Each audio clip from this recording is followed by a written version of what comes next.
Welcome to The Backstory, where we're here for Black Business Week. We're going to be talking to three amazing founders, listening to their business journeys, talking about resilience, access to finance, and just inspiring the next generation of Black founders.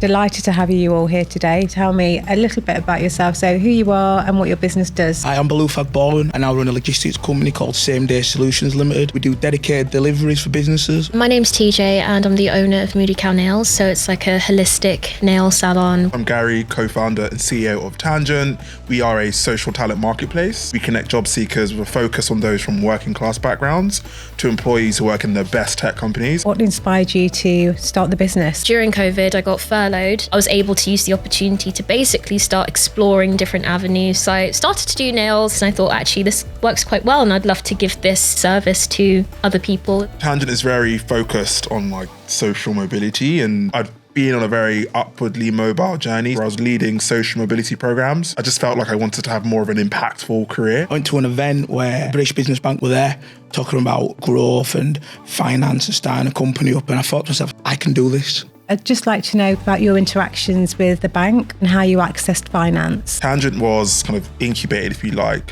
through Zinc VC. They run a fairly unique program called the Venture Builder. I joined that a couple of years ago, met my co-founder Joe. They were kind of instrumental in giving us that initial bit of funding, starting a business and having access to capital. Because of the finance to startup loan, we're able to start with 3 vans. I could then do dedicated work. I could approach multi-drop sites and go, can we look after this? It just made me far more ambitious than I would have without the finance. What I liked about startup loans was the fact that when I looked into it, the language that they were using was very simple to understand. And then also the resources within the startup loans company allowed me to speak to people and ask questions. And it was an easier process than what I thought it would be. At the British Business Bank, we've done a number of reports on access to finance for underrepresented founders. So that looks at gender, ethnicity, disability and social economic background. What's your top tip for how you prepared to access that finance? In a nutshell, it's looking at your finances, what the money will do and achieve, and also what's next with your finances. Because I received so much support from startup loans at the beginning, it was a really good springboard for me to kind of push past that fear. Just kind of have to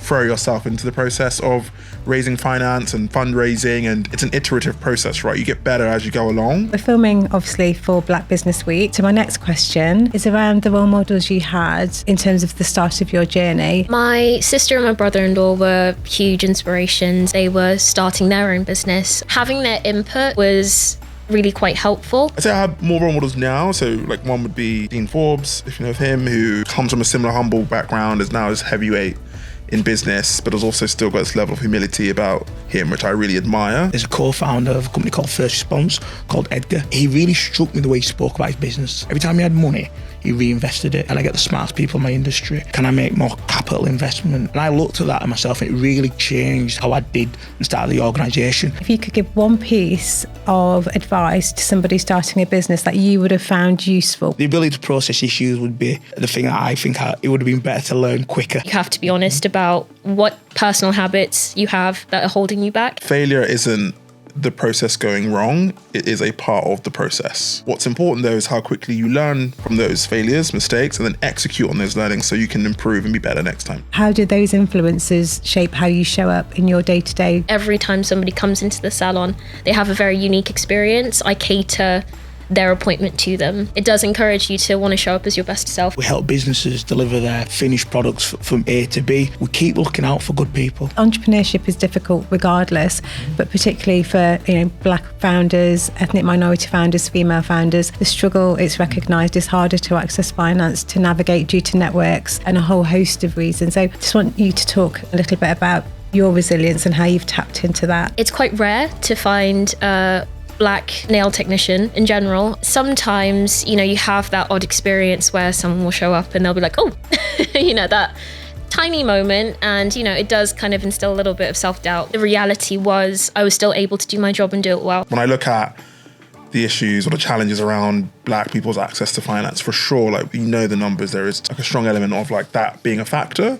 But I also do think that so much of access to finance specifically is strongly linked to socioeconomic backgrounds of people. And so if we can do a lot of work to solve that socioeconomic background issue, I think you'll naturally start to see more progress. We've had to build a whole load of resilience up. We've lent on our network of people.